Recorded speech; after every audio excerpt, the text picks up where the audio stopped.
안녕하세요. 기독교와 이단 무엇이 다른가 4인4색 강의를 맡고 있는 탁재일 교수입니다.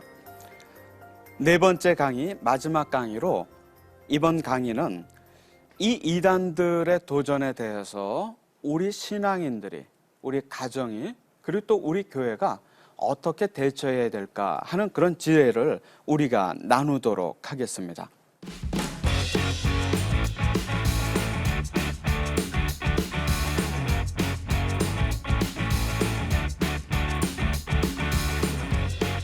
얼마 전에 제가 편집을 하고 있는 현대종교가 설문조사를 했습니다. 고등학생들을 대상으로 이단들을 어떻게 접하고 있습니까? 라는 설문조사를 했는데 그 설문조사의 결과 중에서 3가지가 눈에 띄었습니다. 그리고 그 3가지 유형으로 접근하고 있는 그 이단 단체가 가장 성장을 하고 있는 단체였고, 비단 고등학생들뿐만 아니라 일반 기성 교인들에게도 가장 많은 접촉을 하는 유형이었어요. 첫 번째는 뭐였냐면요, 길거리를 다니다가 설문지 혹은 전도지를 받아보면서 이단들이 접근한 적이 있다. 이 설문이 가장 많았어요. 그리고 두 번째로는 집집마다 방문하는 이단들을 만나본 적이 있다. 이게 두 번째였어요.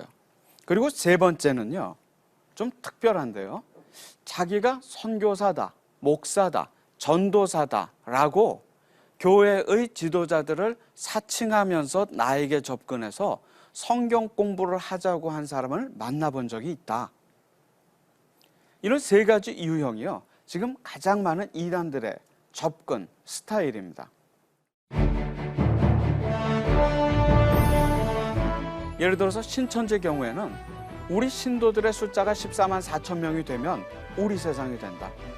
우리들은 살아서 영원히 죽지 않고 또 우리들은 세상의 왕과 같은 제사장이 된다. 우리 세상이 된다.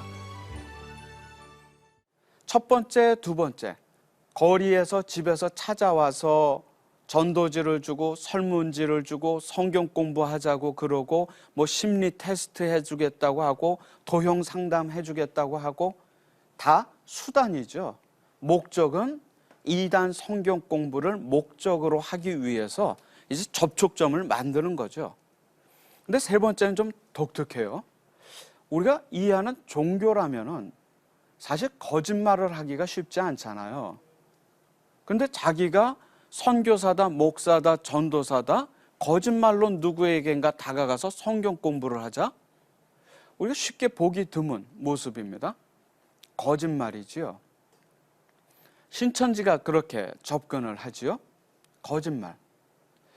우리는 기독교인들이에요. 교회 역사를 보면 우리 기독교인들은 누구냐면은 예수님만을 구세주로 믿고 그리스도로 믿고 그분을 우리가 죽기까지 내 십자가를 지고 따라간 사람이 그리스도인이에요. 그 사람들의 이야기가 말하자면 교회 역사인 겁니다.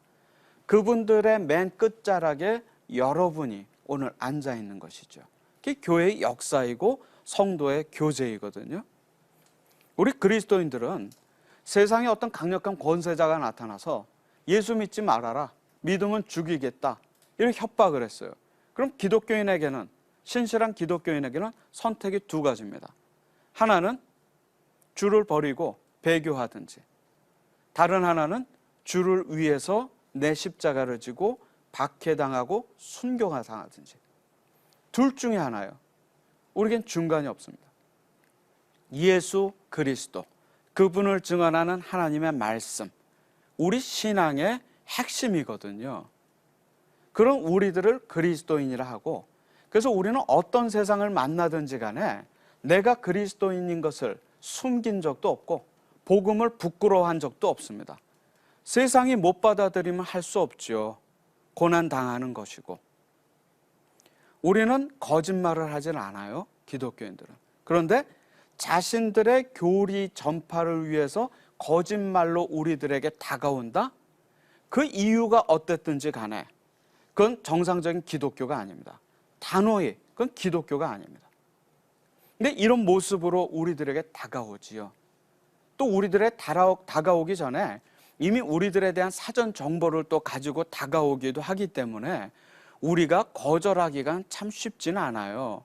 우리는 이단을 모르지만 이단들은 우리를 너무나 잘 알고 있거든요. 그렇기 때문에 우리들을 공략하는 방법을 이단들은 너무나 잘 알고 있어요. 그렇게 요즘 이단들이 활동을 하는데요. 특별히 요즘 영향력을 끼치는 이단 단체들을 보면은 어떤 교리적 특징이 보이냐면은 종말론이에요. 지난 시간에 말씀드렸던 하나님의 교회, 시한부 종말론을 주장하는 단체이죠. 근데 그 시한부 종말론은요, 한국 사회에서 여러 차례 있어 왔잖아요. 1992년, 또 1999년, 세기말적인 현상. 근데 이 시한부 종말론은요, 그래도 그 시기가 불발로 끝나면 좀 수그러들어요. 아주 없어지진 않지만 좀 잠잠해집니다. 근데 또 다른 종류의 종말론이 있어요. 그 종말론은 뭐냐면은 이런 주장입니다. 14만 4천 명이 우리 신도수가 되면 우리 세상이 된다. 예를 들어서 신천지 경우에는 우리 신도들의 숫자가 14만 4천 명이 되면 우리 세상이 된다. 우리들은 살아서 영원히 죽지 않고 또 우리들은 세상의 왕과 같은 제사장이 된다. 우리 세상이 된다. 그리고 14만 4천을 채우는 일에 집중합니다. 요즘 나오는 신천지 자료들을 보면은 신천지의 숫자가 대략 10수만 정도인 것으로 보여져요. 14만 4천이 가까이 올지도 모르죠. 근데 여러분, 우리가 상식적으로 그 14만 4천이 차는 것을 누가 제일 두려워할까요? 아마 그 단체의 지도자일 겁니다. 왜? 아무 일도 안 생길 테니까. 그러니까 요즘 벌써 그 이야기가 바뀌어지는 이야기가 들려요. 예를 들어서 우리들의 숫자가 14만 4천이면 된다 하더니 요즘에는 핵심 신도 14만 4천이다. 또 어떤 단체는 우리 교회만 오고 침례만 받으면 된다 했다가 적어도 한 달에 4번은 와야 된다. 요건이 점점 강화됩니다. 왜 그럴까요? 14만 4천은 수단일 뿐 목적은 맹종과 맹신을 강요하기 위한 것이지요. 이 종말론, 특별히 시한부 종말론이나 14만 4천 명이 차면 이런 조건부 스타일의 종말론들을 주장하는 단체들이 요즘 영향력을 끼치고 있지요. 그중에 두드러지는 단체가 신천지죠. 지난 시간에 얘기했던 하나님의 교회가 앞으로 우리 21세기 한국교회가 주의 깊게 보고 대처해야 될 단체라고 한다면 이 신천지는 당장 발등에 불이 떨어졌지요. 한국교회가 몸살을 앓고 있습니다. 교회마다, 가정마다. 교회가 분열이 되어지고 가정이 나눠지지요. 우리가 신천지 문제를 볼 때에 잊어서는 안 되는 한 가지가 있어요. 그건 뭐냐면은 신천지가 무서운 것이 아니라는 것. 신천지가 무서운 것이 아니라 신천지로 인해서 일어나는 교회 안에 불신과 분열이 무섭다는 것. 우리가 이거 구분해야 됩니다. 초대교회 모습 그대로죠. 갈라디아에서 보면 우리 안에 들어온 거짓 형제들이 예수 안에서 자유한 우리들을 종으로 삼기 위해서 활동한다고 했거든요. 우리 안에 가만히 들어온 거짓 형제들. 신천지가 그 모습으로 활동을 해요. 우리 교회에 새로운 분이 오면은 직분자들이 좀 걱정해요, 목사님이. 그분이 와서 교회에서 활동을 열심히 하면요, 더 걱정을 해요. 우리 교회 모습이 아니죠. 신천지가 무서운 게 아닙니다. 신천지로 인해서 일어나는 교회 안의 불신이 무서운 겁니다. 우리가 신천지로 보는 눈을 수정을 해야 돼요. 이런 신천지가 비성경적인 교리를 가지고 또 전국을 지역적으로 12등분 해놨어요. 그걸 또 지파라고 부릅니다. 12지파. 요한계시록에 나오는 이야기처럼 한 지파당 12,000명씩 해서 14만 4천을 채우고 우리 세상을 만들겠다 하는 것이 신천지 주장이죠. 그런데 신천지는 14만 4천, 즉 그들이 알곡이라고 부르는 그 미혹 대상자들을 신천지로 데려가야 하는데 그 알곡이 있는 곳은 교회이고 그러다 보니 신천지가 포교 활동을 위해서는 교회로 들어갑니다. 교회로 들어가서 자기가 신천지에서 왔으니까 신천지를 가자고 그러면은 아무도 안 가시겠죠? 그러니까 신천지에서는 어떻게 해야 될까요? 거짓말을 해야 되죠. 그걸 종교적으로 합리화시켜 줍니다. 모략이라고. 모략을 써서 이기라 했으니까 거짓말을 해도 좋다고 신천지 신도들을 합리화시켜 주죠. 그래서 제가 그 모략이라는 단어를 성서 원어인 히브리어로 찾아봤어요. 거짓말이라는 뜻이 없더라고요. 충고라는 뜻입니다. 때로는 선한 충고라는 의미로도 쓰이고, 성경을 잘 알아서 이단이 되는 것이 아니라 성경을 바로 알지 못하기 때문에 이단이 되는 것은 아닌가. 오늘도 그 충고라고 하는 모략의 의미를 거짓말로 이해하고 집과 교회와 사회에서 거짓말을 하고 있는 신천지 신도들이 있다면 얼마나 안타까운 일인가, 그렇게 생각을 해봅니다. 그렇게 접근을 해요. 그래서 신천지는 교리 교육을 반드시 해야만 하니까 교회 바깥에서의 성경 공부를 권합니다. 일주일에 4번, 월요일, 화요일, 목요일, 금요일 2시간씩. 말씀이 좋은 분이 선교사님이 오셨으니까 우리 같이 공부 한번 해보자. 그 2달의 시간이 성경을 보는 신천지식의 눈을 갖게 하는 미혹의 첫 단계입니다. 그 단계를 거치게 되면은 신천지 교리에 깊숙이 들어가게 되죠. 우리 교회의 성경 공부를 통해서 만나는 분은 예수 그리스도이지만 신천지의 성경 공부를 통해서는 오직 사람인 그 단체의 지도자인 이만희를 만나게 되는 것이 신천지 성경 공부의 목적이죠. 동서양을 막론하고 이런 이단 피해로부터 회복시키는 가장 중요한 힘은 가족이 가지고 있습니다. 미국의 가장 유명한 이단 대처 전문가인 스티븐 핫산이라는 분도 통일교인이었다가 가족의 사랑으로 회복이 되셨어요. 사실 신천지는 사회적으로 부정적인 이미지가 많지요. 교회 안에도 이제 더 이상 신천지가 숨어있기 쉽지 않아요. 교회 바깥에 성경 공부를 권하는 사람이 있으면 목사님께 말씀드리라 했더니 신천지가 쉽게 접근하기도 어렵고, 또 사회적으로도 부정적인 이미지도 있고, 요즘에 신천지가 변화를 보여요. 만남이라고 하는 자원봉사 단체를 통해서 활동을 합니다. 이만희가 자신의 영적인 배필, 후계자로 정한 김남희라는 여성이 지도자로 있는 이 만남이라는 자원봉사 단체가 지금 신천지의 외곽 조직으로서 여러 가지 활동을 하고 있죠. 특별히 만남이라는 이름 밑에 60개 정도의 단체들이 지역마다 활동을 하고 있기 때문에 어떤 단체가 어떤 단체인지 우리가 모를 정도입니다. 세밀한 파악이 좀 필요하지요.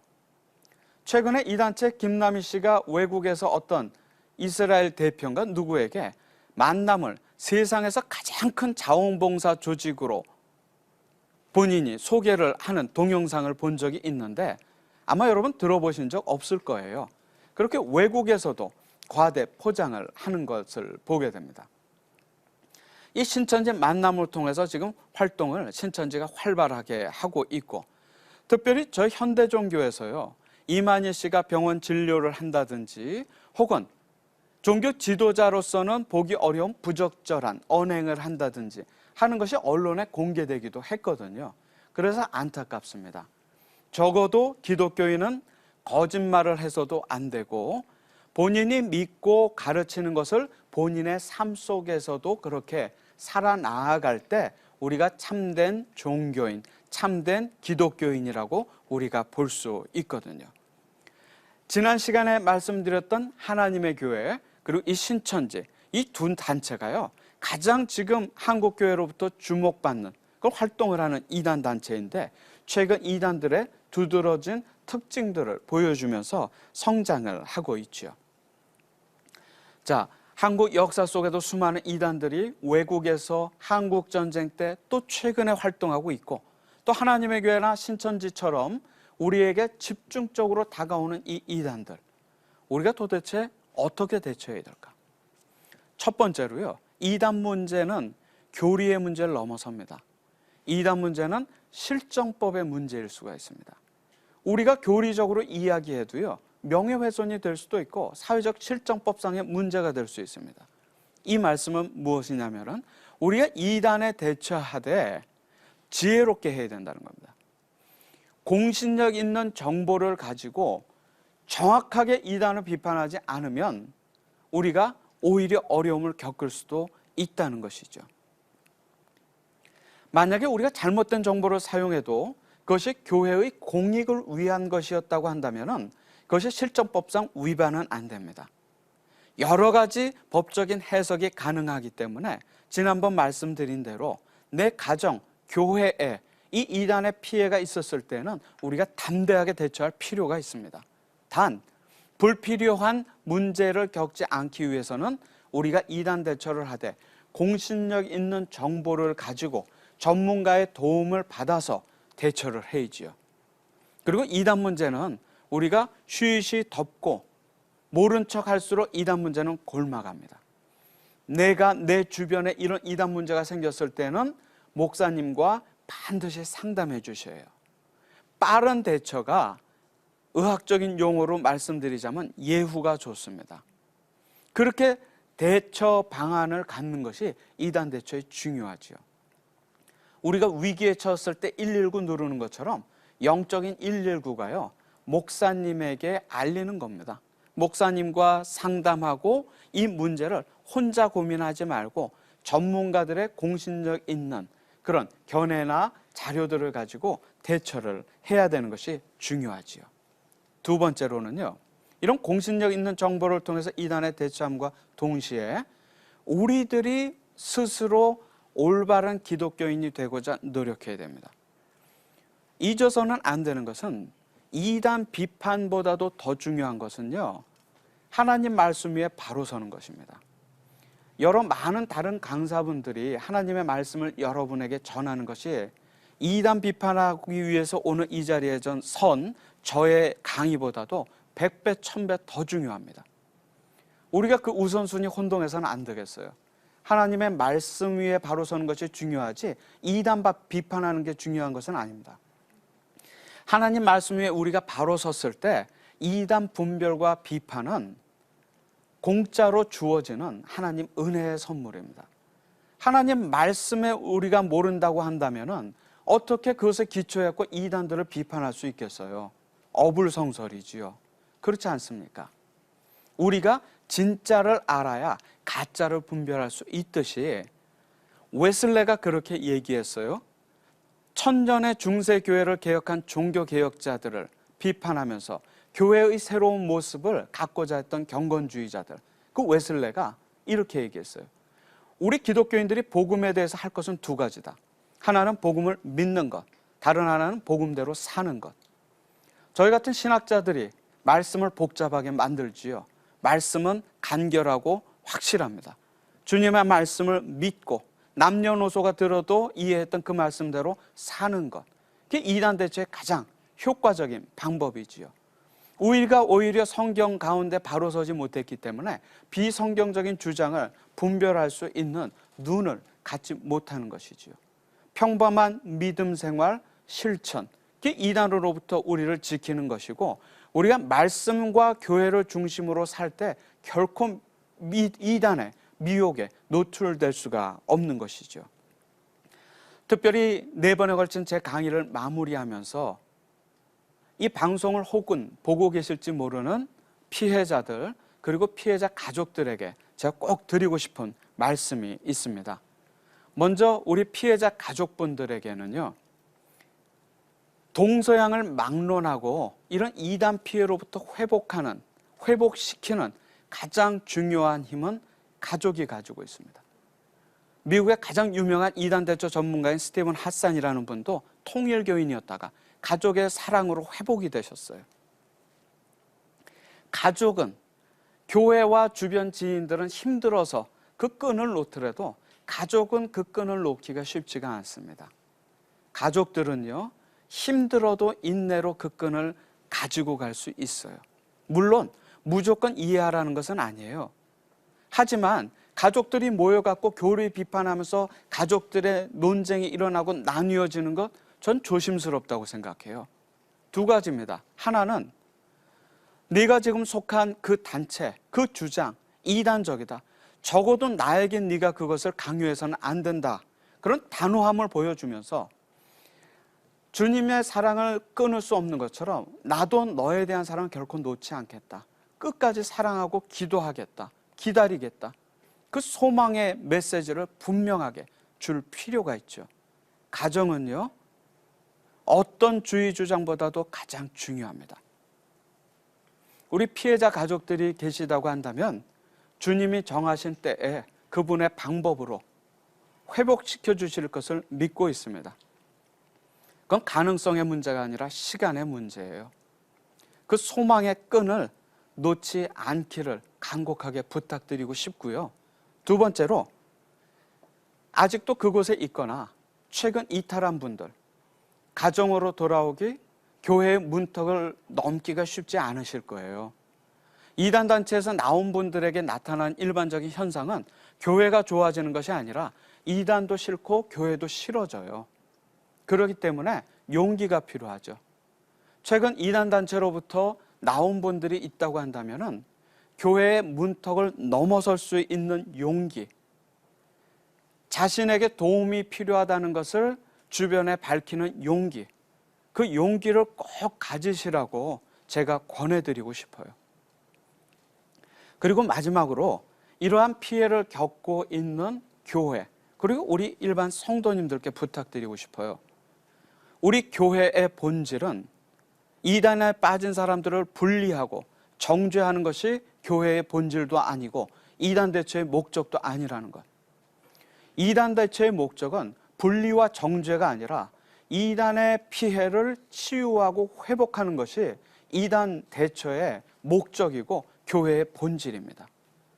교회의 본질은 정죄가 아니라 사랑이라는 거 우리가 알고 있잖아요. 이단 문제로 인한 피해가 우리 주변에 발생했을 때 그 피해자들을 우리가 품어내지 못하면은요, 이 이단 피해는 제2, 제3의 피해가 나타날 수밖에 없고 이탈자들과 피해자 가족들은 또 다른 고통 속에서 또 이탈자들은 또 다른 이단으로 갈지 모르는 그런 위험성이 있어요. 교회만이 힘이 있습니다. 세월의 사건에서 보는 것처럼 공권력도 사건이 일어났을 때 해결을 위해 애써요. 언론도 사건이 일어나야만 사회적 공론화를 위해서 애써요. 교회만이 이단에 내재되어 있는 위험성을 보고 그 위험성을 우리가 예방하기 위해서 애쓸 수 있는 게 교회예요. 교회만이 그래서 이단 대처를 위한 힘을 가지고 있는 겁니다. 교회의 이단 대처의 목적은 그리고 치유와 회복입니다. 여러분 주변에 이단에 어려움 겪는 분들이 있죠. 어떻게 해야 될지 모르시겠죠. 기도해 주시고요. 가족들 격려해 주시고요. 어찌할 바를 모르면 그 곁에 그냥 가만히 있어 주세요. 그리고 어떤 필요한 것이 있는지 그 필요에 민감하게 대처해 주세요. 그리고 그 피해자 가족들 여러분 곁에 그냥 혼자 놔두시지 마시고 그 피해자 가족들이 그 문제를 위해서 씨름하고 이겨내고자 할 때 여러분들이 용기 주면서 교회 전체가 함께 담대하게 이 문제에 대처해 주세요. 그랬을 때 우리는 이단에 승리할 수 있습니다. 이단 문제의 최종 목적, 제 강의를 통해서 그 작은 창문을 통해서 이단의 모습, 그 숲을 한번 보셨다면은 그 숲이 숲되게 하는 것은 이단 문제의 본질은 분리와 정죄가 아니라 치유와 회복이다라고 하는 우리 신앙의 중심을 갖고 이단을 바라보는 사랑하는 여러분들 되시기를 주님의 이름으로 간절히 축원하면서 제 강의를 마치겠습니다.